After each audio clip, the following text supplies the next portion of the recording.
नमस्कार, मैं हूं आपके साथ निशु शर्मा और आप देख रहे हैं HNN न्यूज। चलिए बुलेटिन की शुरुआत करेंगे, लेकिन उससे पहले आपको सुनाएंगे एमपी सीएम मोहन यादव क्या कुछ कह रहे हैं। भाजपा के प्रदेश अध्यक्ष को धन्यवाद देना चाहूंगा कि आपने ये अच्छा अवसर दिया। जो करते हैं अच्छे ही करते हैं और ये सौभाग्य की बात है। मैं हेमंत जी की बात कर रहा हूँ और ये ऋतु की हेमंती चल रही है। जोरदार अभिनंदन हमारी मेरी आपकी ओर से बधाई, बहुत बहुत धन्यवाद। आवाज के लिए मैं छात्रों को शैलेश निगम जी से आग्रह करता हूँ। चलिए आगे बढ़ेंगे। लखनऊ से बड़ी खबर आपको बता दें, सीएम योगी आदित्यनाथ का बिहार दौरा है आज, और बिहार में आज 3 जनसभाएं सीएम योगी आदित्यनाथ करने वाले हैं। ताबड़तोड़ तरीके से प्रचार आप बिहार में सीएम योगी आदित्यनाथ का देखेंगे, जहां सिवान, लालगंज, अंगियाओं में जनसभा करेंगे। सुबह 11:30 बजे पुलिस लाइन में रैली है और 1 बजे लालगंज विधानसभा की वैशाली में जनसभा होनी है। तो कुल मिलाकर सीएम योगी आदित्यनाथ की सक्रियता बिहार विधानसभा चुनाव में पुरजोर तरीके से दिख रही है। 2:30 बजे अंगिया विधानसभा के भोजपुर में रैली होगी सीएम योगी आदित्यनाथ की। तो ऐसे में देखिए, बिहार विधानसभा चुनाव के मद्देनजर जिस तरीके से बीजेपी के तमाम वो बड़े चेहरे जो हैं चुनावी मैदान में हैं, धरातल पर जाकर प्रसार जो उनकी ओर से किया जा रहा है। और ऐसे में सीएम योगी आदित्यनाथ जो कि टॉप स्टार प्रचारक हैं बीजेपी के, उनका आगमन और ताबड़तोड़ तरीके से 3 रैलियां आज उनकी ओर से की जाएंगी। 3 जनसभाएं वो संबोधित करेंगे। सिवान, लालगंज, अंगियाओं में उनकी ये 3 जनसभाएं रहने वाली है। सुबह 11:30 बजे पुलिस लाइन सिवान में रैली, यानी 11:30 बजे से आगाज होगा और उसके बाद 1 बजे लालगंज विधानसभा में वैशाली में उनकी जनसभा होगी और उसके बाद 2:30 बजे अंगियाव विधानसभा के भोजपुर में रैली करेंगे। तो सीएम योगी आदित्यनाथ लगातार जो है बिहार विधानसभा चुनाव के मद्देनजर सक्रिय नजर आ रहे हैं। और ऐसे में आज जो 3 जनसभाएं होने वाली है, इसमें क्या कुछ महत्वपूर्ण बातें सीएम कहेंगे, किस तरीके से विपक्ष को आड़े हाथों लेंगे, देखना बेहद दिलचस्प भी होगा और महत्वपूर्ण भी होगा। और किस तरीके से समीकरण सधते हुए नजर आएंगे बिहार विधानसभा चुनाव के मद्देनजर, ये भी देखना बेहद ही महत्वपूर्ण होगा। और आज एनडीए की ओर से साझा मैनिफेस्टो भी जारी कर दिया गया है। तो ऐसे में लगातार जिस तरीके से हलचल तेज है बिहार विधानसभा चुनाव के मद्देनजर, ऐसे में सीएम योगी आदित्यनाथ जब पहुंच रहे हैं तो उनके आगमन को लेकर प्रशासनिक तैयारियों को भी पुख्ता करने का काम प्रशासन की ओर से किया गया है। 11 बजे पुलिस लाइन पहुंचेंगे और सिवान, लालगंज, अंगियाओं में एक के बाद एक जनसभाओं को संबोधित करेंगे। खबरों में आगे बढ़ेंगे। उत्तर प्रदेश के फर्रुखाबाद में पुलिस ने बिना लाइसेंस के बड़ी मात्रा में चमड़ा बरामद किया है। जांच के दौरान चमड़े और हड्डियों के साथ कई ड्रम ज्वलनशील तेल भी इनके पास से मिला है। सूचना पर कोतवाली प्रभारी और पुलिस बल मौके पर पहुंचे और जिला पूर्ति अधिकारी और उनकी टीम ने तेल के सैंपल लेकर जांच पड़ताल फिलहाल शुरू कर दी है।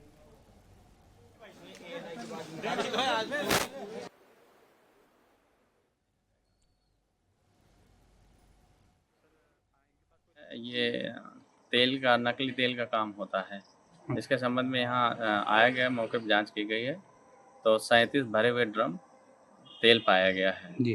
अब इनका ये कहना है कि जो अपनी इन्होंने कागजात दिए हैं उसके हिसाब से हाइड्रोकार्बन तेल और तारपीन तेल और पेंट ऑयल जिसको कहते हैं, ये इनके हिसाब से है, जिसकी सैंपलिंग कर ली गई है। सैंपलिंग करके अब भेजा जाएगा आगे, जो रिपोर्ट आएगी उसके आधार पर आगे कार्रवाई होगी। सर इनके पास कोई लाइसेंस वगैरह मतलब मौजूद आपने नहीं, अभी तो इनके द्वारा कागजात नहीं दिए गए, जीएसटी के कागज दिए गए हैं और हम इसके आगे और जांच कर रहे हैं कि क्या है। जैसे ही रिपोर्ट आएगी उसके आधार पे आगे कार्रवाई की जाएगी। अच्छा सर, क्या ये पेट्रोल जो भी ऑयल था ये बाहर सप्लाई होता था कि कहीं यहीं आसपास लोकल में सप्लाई होता था? नहीं, ये अभी जानकारी नहीं है। अभी टोटल कितने ड्रम पकड़े गए सर? 37 ड्रम है भरे हुए। हाँ, अच्छा सर, और कुछ खाली ड्रम है। सर कौन लोग थे, क्या नाम जिनका जो चल रहा है? गौरव मिश्रा हैं। अच्छा, इनके द्वारा बताया गया कि इनके द्वारा ये यहाँ पे एक कमरा लीज पे लेके अच्छा ये काम किया जा रहा था। गौरव मिश्रा सर कहाँ के निवासी हैं, जानकारी है कुछ? ये अभी जानकारी की जा रही है। तो आपने सर सैंपल भर लिए हैं क्या? हाँ, सैंपलिंग इनकी कर ली गई है। सैंपल इनको लैब में भेजा जाएगा। जैसे ही वहाँ से रिपोर्ट आएगी उसके आधार पर कार्रवाई की जाएगी। सर इसकी रिपोर्ट वैसे कितने दिन में आने की उम्मीद होती है? अब हम लोग मंगाएंगे, जल्दी से जल्दी मंगा के उस पर आगे एक्शन।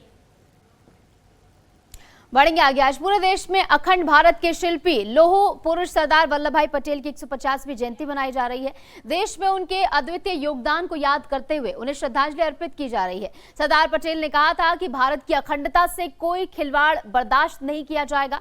उनकी दूरदर्शिता और एकता के लिए किए गए प्रयास आज भी प्रेरणा का स्रोत बने हुए। इसी कड़ी में देश के प्रधानमंत्री नरेंद्र मोदी के उस फैसले के लिए आभारी हैं जिसने कश्मीर में अनुच्छेद 370 समाप्त कर इस राज्य को अखंड भारत का अभिन्न हिस्सा बनाया। और हम इसके आगे और जांच कर रहे हैं क्या है। अच्छा सर, अखंड भारत के शिल्पी लौह पुरुष सरदार वल्लभ भाई पटेल की 150वीं जयंती के अवसर पर भारत के लिए उनके योगदान के प्रति कृतज्ञता ज्ञापित करते हुए उनकी स्मृतियों को नमन कर रहा है। प्रधानमंत्री मोदी जी ने 2014 में देश की बागडोर संभालने के बाद से लेकर के लगातार भारत माता के ऐसे सपूतों को सम्मान देने के लिए जो अभियान प्रारंभ किया, 31 अक्टूबर की तिथि पूरे देश के अंदर 600 से अधिक स्थानों पर रन फॉर यूनिटी के नाम पर राष्ट्रीय एकता के सूत्र में बांधने वाली इस दौड़ के माध्यम से भारत के युवाओं के मन में एक नई राष्ट्रभक्ति की भावना का संचार करने के उद्देश्य से यह कार्यक्रम हो रहा है। लौह पुरुष ने कहा कि भारत की अखंडता के साथ कोई खिलवाड़ बर्दाश्त नहीं, स्वीकार्य नहीं।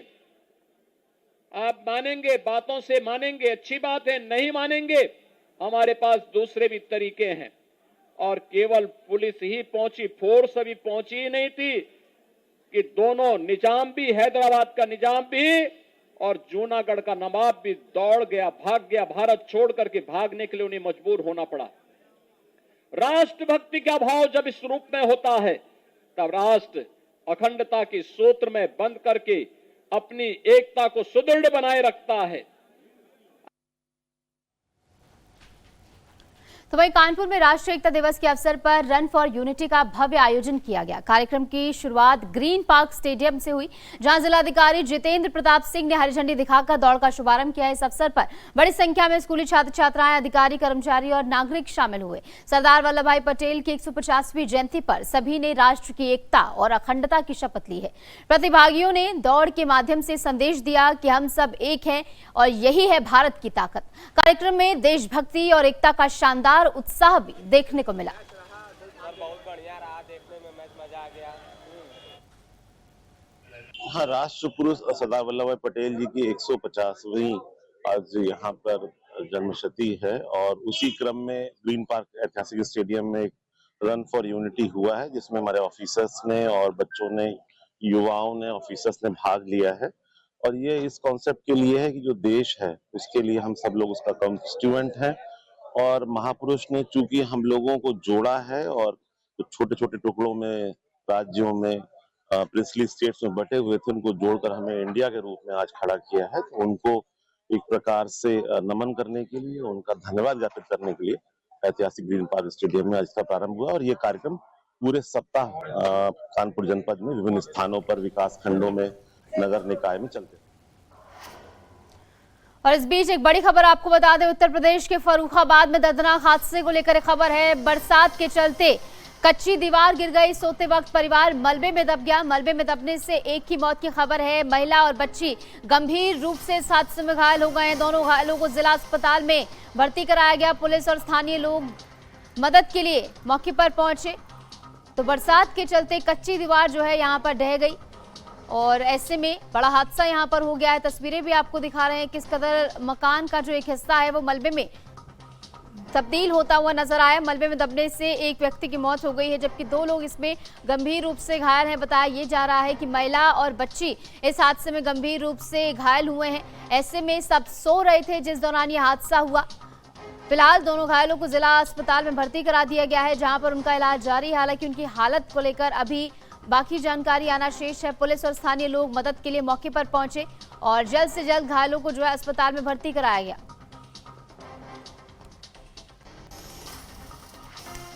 आगे बढ़ेंगे। यूपी सरकार के राज्य मंत्री संजीव सिंह गौड़ के वाहन पर मनबड़ो युवकों ने हमला कर दिया और मनबड़ो ने उनके वाहन को ओवरटेक कर टोल प्लाजा पर रोकने के बाद वाहन के शीशे और बोनट पर भी हमला किया है।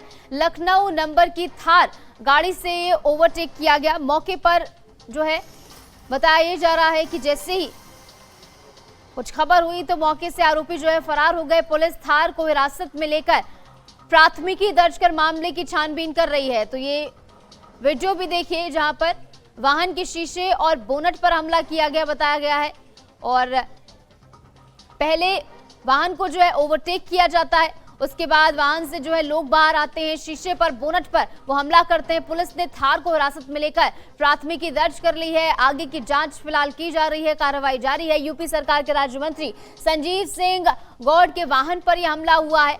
युवकों ने लखनऊ नंबर की थार से गाड़ी को ओवरटेक किया और ओवरटेक करने के बाद जो है गाड़ी से वो बाहर निकलते हैं, शीशे और बोनट पर वो हमला कर देते हैं। हालांकि पुलिस ने फिलहाल प्राथमिकी दर्ज कर ली है। हमले के बाद युवक फरार हैं, उनकी तलाश लगातार जारी है। आसपास में लगे सीसीटीवी कैमरों को फिलहाल खंगाला जा रहा है, तमाम तथ्यों को यहां पर जुटाया जा रहा है। पुलिस ने फिलहाल थार को हिरासत में ले लिया है।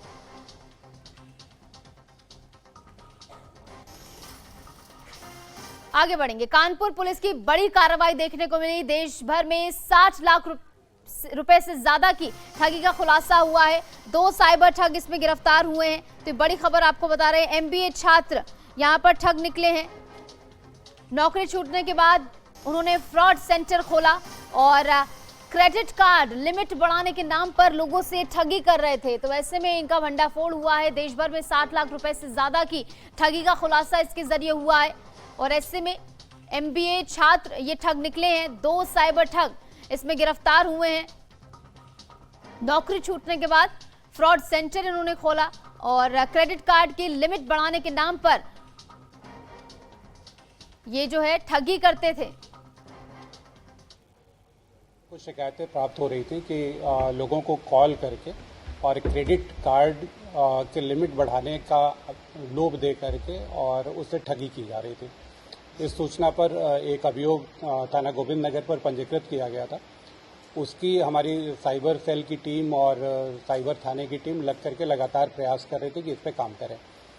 इसमें चूंकि पैन इंडिया इसके अभियुक्तगण थे, तो इसमें लगातार विभिन्न डेटा जो थे, मोबाइल का डेटा, बैंक्स के डेटा और इंटरनेट के डेटा थे, उनके एनालिसिस करके 2 अभियुक्तों की गिरफ्तारी की गई है। इनसे विस्तृत पूछताछ की गई है।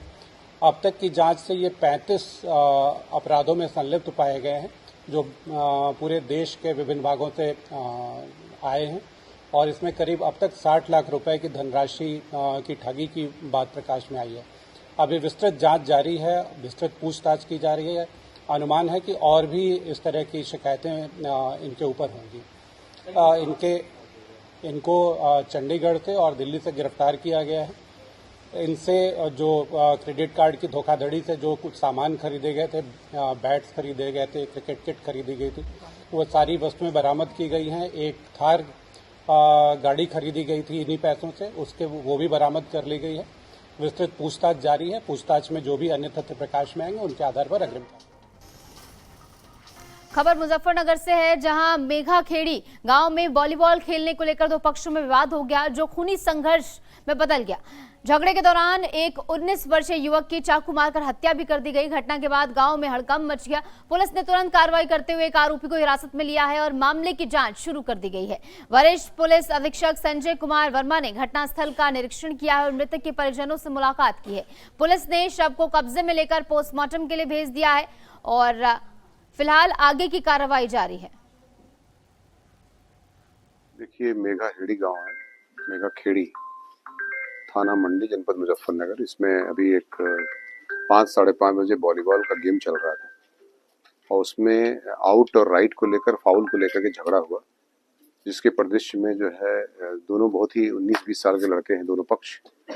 इसमें एक जो पारस नाम का लड़का है जो पीड़ित है जिसको चाकू मारा गया है इसी गली में जो आप जहाँ पर हम लोग खड़े हैं उसके घर के सामने, और उसके बाद इलाज के दौरान ईवान अस्पताल में उनकी डेथ हो गई है। बाकी इसमें जो है तहरीर प्राप्त करके जो है अभियोग जो हत्या का मुकदमा होता है दर्ज किया जा रहा है तथा कठोरतम कार्रवाई इसमें सुनिश्चित की जा रही है। आपको अवगत करा दूं कि एक व्यक्ति जो उसमें जिसका नाम प्रकाश में आ रहा है उसको हिरासत में लेकर पूछताछ पुलिस कर रही है। बाकी अन्य विधिक कार्रवाई पंचायत एवं पोस्टमार्टम की कार्रवाई प्रगति। खबरों में आगे बढ़ेंगे। लखीमपुर खीरी के दुधवा नेशनल पार्क के कपाट 1 नवंबर से पर्यटकों के लिए खोल दिए जाएंगे। इस बार पार्क तय समय से 15 दिन पहले खुल रहा है, जिसके लिए प्रशासन ने सभी तैयारियां पूरी कर ली हैं। नए पर्यटन सत्र का शुभारंभ उत्तर प्रदेश के वन मंत्री AK सक्सेना करेंगे और टाइगर और राइनो की बड़ी संख्या से वन्यजीव प्रेमियों में उत्साह भी है। सफारी आवास और गाइड सेवाओं को और बेहतर बनवाया गया है। जंगल के रास्तों की मरम्मत और सुरक्षा पर विशेष ध्यान दिया जा रहा है। पर्यटक इस बार मार्च में आए नए गेंडों और दुर्लभ हिरन की झलक भी देख सकेंगे।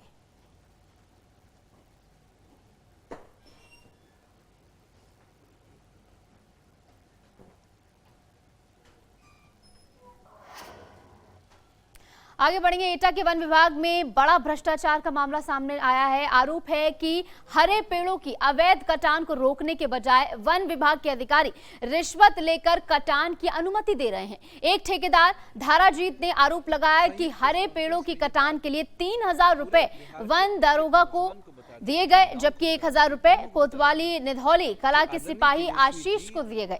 इसके बाद भी विभाग की टीम ने 1 लाख रुपए के समझौते की मांग की है। ठेकेदार ने कहा कि बुधवार शाम 6 बजे पकड़ी गई अवैध लकड़ी पर अब तक कोई ठोस कार्रवाई नहीं हुई है। वहीं इस मामले पर वन विभाग की क्षेत्रीय प्रभारी पिंकी ने आरोपों को सिरे से खारिज किया है और कहा है कि उनके साथ अभद्रता की गई। आरोप पूरी तरह झूठे हैं। मामला थाना निधौली कला के क्षेत्र के ग्राम नगला बंदी का बताया जा रहा है। यहाँ पर एक जामुन का पेड़ कटा हुआ है और मैं मतलब सूचना मिली, हमारे मतलब जो ऊपर के अधिकारी हैं उन्हें सूचना मिली थी, उन्होंने मुझे यहाँ भेजा। मैं यहाँ की प्रभारी हूँ, मैं और मेरे फॉरेस्टर आए थे यहाँ पर।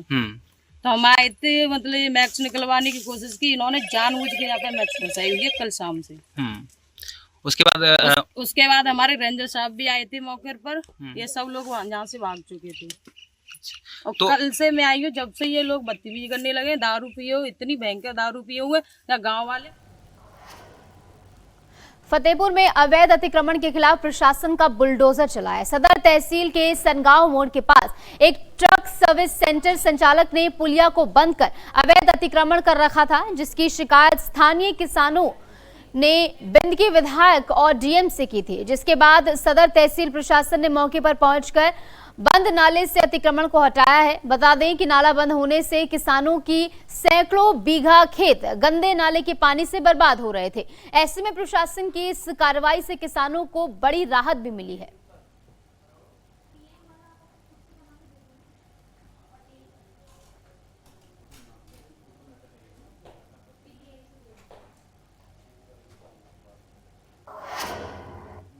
बढ़ेंगे आगे। ग्रेटर नोएडा के जेवर टोल पर टोल कर्मियों और किसानों के बीच विवाद और झड़प हुई है।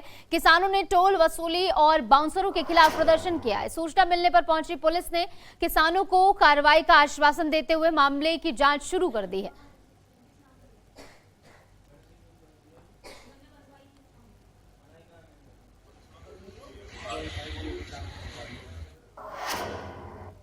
फर्रुखाबाद के कमालगंज थाना इलाके में दबंगों ने महिला पर लाठी डंडों से हमला कर उसे घायल कर दिया। हमले में गंभीर रूप से घायल महिला को अस्पताल में भर्ती कराया गया है। इस मामले में पीड़िता के बेटे ने पुलिस पर आरोपियों पर कार्रवाई न करने का गंभीर आरोप लगाया। एसपी से न्याय की गुहार लगाई गई है।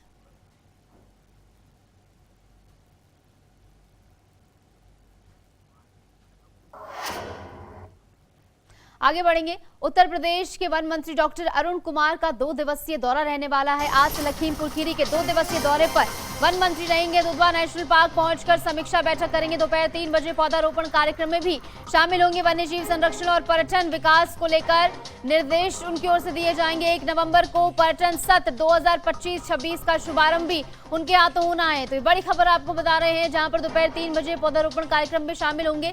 और इसी के साथ साथ वन्य जीव संरक्षण और पर्यटन विकास को लेकर निर्देश भी उनकी ओर से दिए जाएंगे। तो एक बैठक होगी जिसमें तमाम अधिकारियों को जरूरी दिशा निर्देश उनकी ओर से दिए जाएंगे। 1 नवंबर को पर्यटन सत्र 2025 का शुभारंभ होगा। उत्तर प्रदेश के वन मंत्री डॉक्टर अरुण कुमार का 2 दिवसीय दौरा रहने वाला है और आज से लखीमपुर खीरी के 2 दिवसीय दौरे पर वन मंत्री रहेंगे, जहां पर पौधारोपण में शिरकत करने से लेकर दुधवा नेशनल पार्क पहुंचकर समीक्षा बैठक तक तमाम पहलुओं पर समीक्षा उनकी ओर से की जाएगी। दोपहर 3 बजे पौधारोपण कार्यक्रम रहने वाला है जिसमें वो पहुंचेंगे।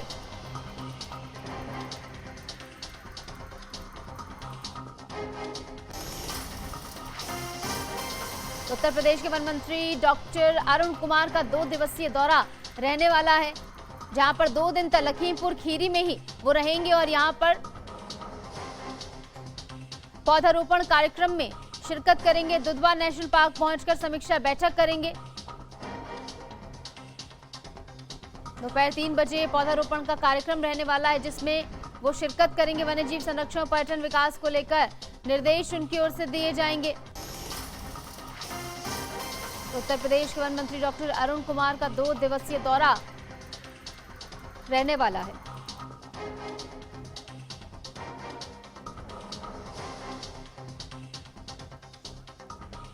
दुधवा नेशनल पार्क पहुंचकर समीक्षा बैठक उनकी ओर से की जाएगी। तो ये बड़ी खबर अब हम आपको बता रहे हैं, दोपहर 3 बजे पौधारोपण कार्यक्रम में शामिल होंगे और इसी के साथ साथ पौधारोपण कार्यक्रम में भी शिरकत करेंगे। तो 1 नवंबर को पर्यटन सत्र 2025-26 का भी शुभारंभ हो रहा है और ऐसे में मंत्री की ओर से इसका शुभारंभ होगा।